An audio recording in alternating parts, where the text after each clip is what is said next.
اور ہمارے آقا کی بتائی ہوئی یہ دعا ہے اور سنت ہے وضو کے بعد اس دعا کو پڑھنا۔ بعض لوگ انگلی اٹھا کر پڑھتے ہیں، وہ بھی ٹھیک ہے، بعض لوگ اگر کوئی بغیر انگلی اٹھائے آسمان کی طرف پڑھنا چاہے وہ بھی صحیح ہے، دونوں طرح ٹھیک ہے۔ تو اس دعا کا اہتمام کریں۔ احسان الفتاوی میں اس بات کا رد موجود ہے کہ وضو کے بعد شہادت کی انگلی اٹھا کر آسمان کی طرف رخ کر کے دعا پڑھنا، اس بات کو احسان الفتاوی میں رد کیا گیا ہے۔ السلام علیکم ورحمۃ اللہ۔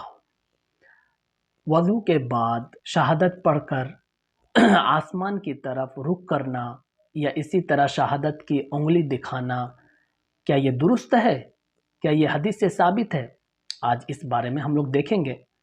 سب سے پہلے مسئلہ کلیئر کر دوں کہ شہادت پڑھنا، وضو کرنے کے بعد شہادت پڑھنا یہ درست ہے، لیکن آسمان کی طرف دیکھنا یا شہادت کی انگلی کو اٹھانا یہ درست نہیں، یہ حدیث سے ثابت نہیں۔ تو سب سے پہلے دیکھتے ہیں احسان الفتاوی جلد 10 پیج نمبر 136 پر مدلل بحث کیا ہے مفتی رشید احمد لدھیانوی رحمۃ اللہ علیہ نے اس بارے میں۔ انہوں نے کیا کہا ہے یہ دیکھ لیتے ہیں آسان انداز میں۔ انہوں نے ٹوٹل 6 روایت پیش کیا ہے، ٹوٹل 6 حدیث پیش کیا ہے، جس میں 4 حدیث میں یہ آتا ہے کہ وضو کے بعد شہادت پڑھنا چاہیے۔ اشہد ان لا الہ الا اللہ و اشہد ان محمدن عبدہ و رسولہ، یا اسی طرح مسلم کے الفاظ اشہد ان لا الہ الا اللہ وحدہ لا شریک لہ و اشہد ان محمدن عبدہ و رسولہ، مختلف الفاظ کے ساتھ موجود ہے۔ تو اس دعا کو پڑھنا 4 حدیث سے ثابت ہے۔ مسلم شریف کی حدیث میں بھی ہے، نسائی شریف میں بھی ہے 48 نمبر حدیث، اور ابن ماجہ کے 470 نمبر حدیث پر موجود ہے۔ اس طرح ٹوٹل 4 روایت میں یہ بات آئی ہے۔ لیکن 2 روایت میں اس دعا کے ساتھ، اس شہادت کے ساتھ یہ بھی آیا ہے کہ آسمان کی طرف نظر اٹھایا۔ ابو داؤد کی حدیث نمبر 170 پر یہ روایت موجود ہے۔ لیکن اس حدیث کے راوی پر کلام کیا گیا ہے، ابن عمر ابن عاقل، اس کے اوپر مجہول کا کلام موجود ہے احسان الفتاوی میں، اسی لیے وہ اس روایت کو رد کر دیے ہیں۔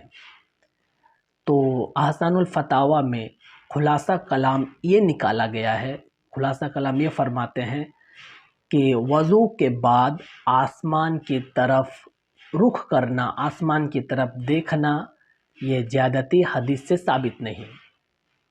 اس کی وجہ کیا ہے میں بتا دیا کہ اس میں ایک راوی مجہول ہے۔ اور رہی بات شہادت کی انگلی اٹھانا، یہ تو ثابت ہے ہی نہیں، کسی حدیث سے ہی ثابت نہیں کہ وضو کے بعد شہادت کی انگلی اٹھایا جائے، یہ ثابت ہے ہی نہیں۔ یہ خلاصہ کلام احسان الفتاوی میں لکھا ہوا ہے۔ اس کے ساتھ ہی نیچے میں ایک اور بات لکھا ہوا ہے کہ علامہ طحطاوی رحمۃ اللہ علیہ حاشیہ مراقی الفلاح میں اس بات کو نقل کرتے ہیں کہ وضو کے بعد آسمان کی طرف دیکھتے ہوئے شہادت انگلی کو اٹھانا ہے۔ تو احسان الفتاوی میں اس بات کا رد بھی کر دیا گیا ہے۔ رد کس طرح کیا ہے وہ میں الفاظ پڑھ کے بتا دیتا ہوں۔ لکھتے ہیں مگر اس کا کوئی ماخذ ذکر نہیں کیا، اور احناف میں اس نام کے کئی فقہا گزرے ہیں جو سب طبقہ متاخرین سے تعلق رکھتے ہیں، اور ان کا قول بلا تحقیق قابل قبول نہیں۔ علامہ طحطاوی کے قول کو رد کیا گیا ہے کہ علامہ طحطاوی نے جو مراقی الفلاح میں یہ بات غزنوی سے نقل کیا ہے، یہ قابل قبول نہیں، تحقیق کے لحاظ سے یہ بات رد ہے۔ یہی وجہ ہے کہ بہت سے علماء اکرام بہت سی کتابوں میں اس بات کو لکھ دیا ہے کہ وضو کے بعد آسمان کی طرف دیکھنا اور شہادت کی انگلی کو اٹھانا لیکن تحقیقی بات یہ ہے کہ یہ حدیث سے ثابت نہیں۔ اب بعض لوگ جو ابو داؤد کی حدیث میں آیا ہے کہ آسمان کی طرف دیکھتے تھے، صرف آسمان کی طرف دیکھتے تھے، یہ جو بات آیا ہے تو اس سے استدلال کیا ہے، لیکن احسان الفتاویٰ کے تحقیق کے مطابق یہ اس راوی پر کلام ہونے کے بعد، مجہول ہونے کے بعد اس روایت کو ترک کر دیا گیا۔ اگر کوئی اس روایت کو ضعیف سمجھتا ہے، جیسے کہ البانی وغیرہ اور دیگر محدث اگر ضعیف سمجھتا ہے تو اس پر عمل کر سکتا ہے، لیکن احسان الفتاویٰ کے مطابق یہ حدیث قابل قبول نہیں، حدیث ثابت نہیں۔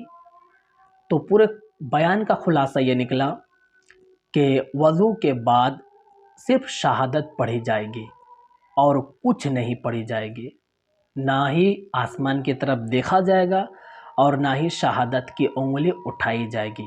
یہ ہمارے تحقیق آقا کی احسان بتائی ہوئی یہ الفتاویٰ دعا ہے۔